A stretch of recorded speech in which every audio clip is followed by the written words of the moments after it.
because the administration had just proposed a very minor bailout for homeowners who were upside down in their loans, right? People who owed more than what their homes were worth because of the decline in housing prices and the collapse in housing that started in late 07, early 08. And so Santelli's upset because, and he says, he goes on this maniacal, I mean like veins bulge right here like he's about to just get a stroke. And I thought, wow, I hope he has health care, because I'd sure hate for the government to have to save him. That'd be socialism. So if he doesn't, we'll just let him die.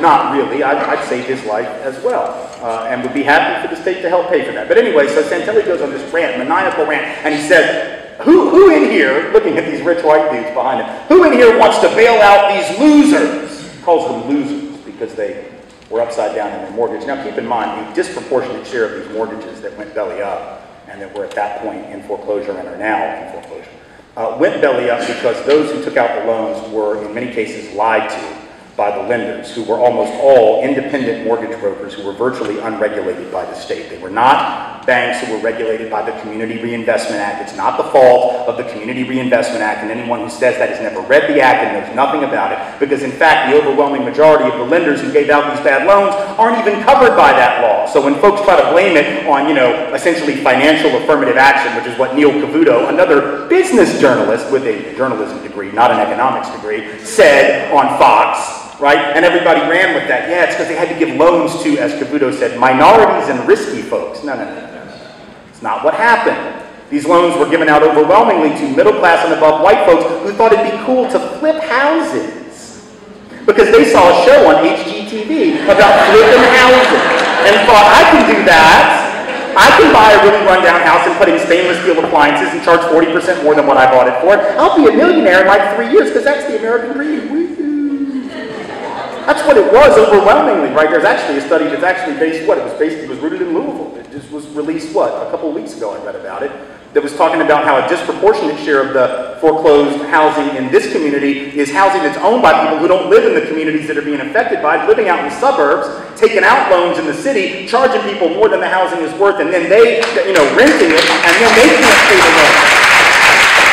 Because they spent the additional money that they made on something else, maybe buying up even more property. You just keep reinvesting it into flipping houses. And now, so these houses are in foreclosure, but it's not the black and brown folk who live in the house that put it in foreclosure. They were in many cases paying rent, It's the people who bought the houses, who were not black and not brown and certainly not poor, right? So Santelli goes on this maniacal rant about bailing out the losers. I didn't have any problem with bailing out Wall Street. Didn't have any problem with bailing out those folks. You won't talk about losers. Hell, they lost $12 trillion of other people's money. 12 trillion. 20% of the wealth accumulated in this country over a 2-century-plus period, and they wiped it out in 5.5 years. That takes talent, or a remarkable lack of the same, right? Can you imagine what would happen if, black folk lost $12 trillion?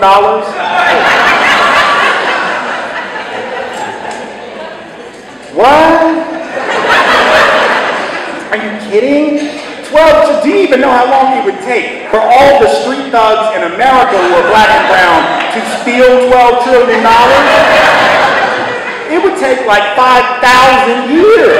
And at the end of that, and it would have to require those thugs having their hand in your pocket around the clock, 24/7, not taking a break to eat, pee, sleep, nothing. Just hand in the pocket, taking your money. And 5 millennia into this thing, you'd be like, hey, you got your 12 trillion, can you stop this now? And they'd be like, hell no, I'm not even close. But in 5 years, bunch of rich white folks, rich white men, and some people get angry. Why are you mentioning that they're white? Why is that relevant? Well, I'll tell you why, because if they were black, it'd have been relevant. If they'd have been people of color, it would have been front page news. The conversation would have been as follows, and this is true. This is true. It would have been like this. How did these people even get these jobs? I bet I know. The only reason they weren't qualified to have these jobs, the only reason they even had these jobs is because they're black. It was affirmative action, not their jobs. But when rich white frat boys get jobs because their daddy had a good Rolodex and could look up contacts and get them jobs on Wall Street or the Mercantile Exchange, that's not a problem. That's the merit system, see? Right? 12 trill. But Rick Santelli doesn't care. He just doesn't want to bail out people that need like 8 grand in loan forgiveness, 15,000 in loan forgiveness, but 12 trillion, oh no, we got to do that. They're too big to fail. The rest of y'all can die. That was the origin of the Tea Party, and they themselves say it. They're like proud of that moment. The Tea Party was not born out of a concern for deficits. It wasn't born out of a concern for the strict interpretation of the Constitution, which most of the folks who are members of this movement haven't even read. And if they have read it, they don't know what it says, because when they pressured the Republicans after they took over the House to read the Constitution on the floor of Congress, they did that, right? That was this little stunt they did. Like, y'all need to read it on the floor, because like, y'all clearly don't understand what it says, so why don't you read it? And they did, but they took out all the parts about enslavement of other human beings and the return of fugitive slaves to their owners, because we just want to cut that out of history. Because, you know, it's like Michelle Bachmann said, the Founding Fathers worked heroically to end slavery. They didn't even work heroically to free their own enslaved people, let alone to end the system of enslavement, but she's convinced that that's true. And it doesn't matter. It doesn't matter, because it's all nostalgia for a fictional past. It's all this sort of bringing up a totally fictional past.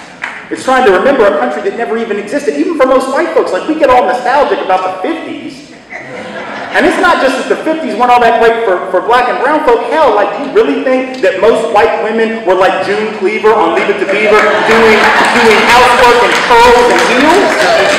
That wasn't even real for them. And that's just nonsense. But that's where they want to go. You know, they say they want to take their country back as a directional reference. I take them at their word. I assume they mean the past, because they believe that the past was this glorified, wonderful place. They don't necessarily know what it was like, not only for people of color, even themselves. I got in this argument with this woman via email who's in the Tea Party, and she said she was mad at me for suggesting that the Take Your Country Back thing might have a little something to do with race, just a little.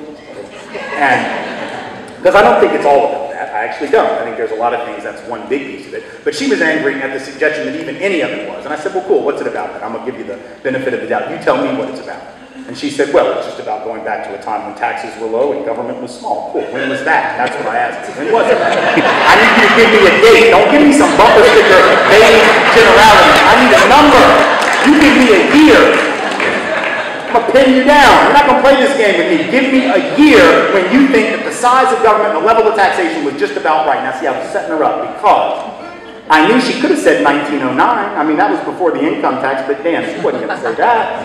Because children were still working in factories and mines in 1909. She wasn't going to say that. She could have said 1924, because even though that was after the imposition of the federal income tax, the rates were relatively low, but she wasn't even going to say that. The 20s were not a good time for most people, including the vast majority of white folks like yourself. I knew exactly what she was going to say. I wrote it on a piece of paper while I waited for her email reply.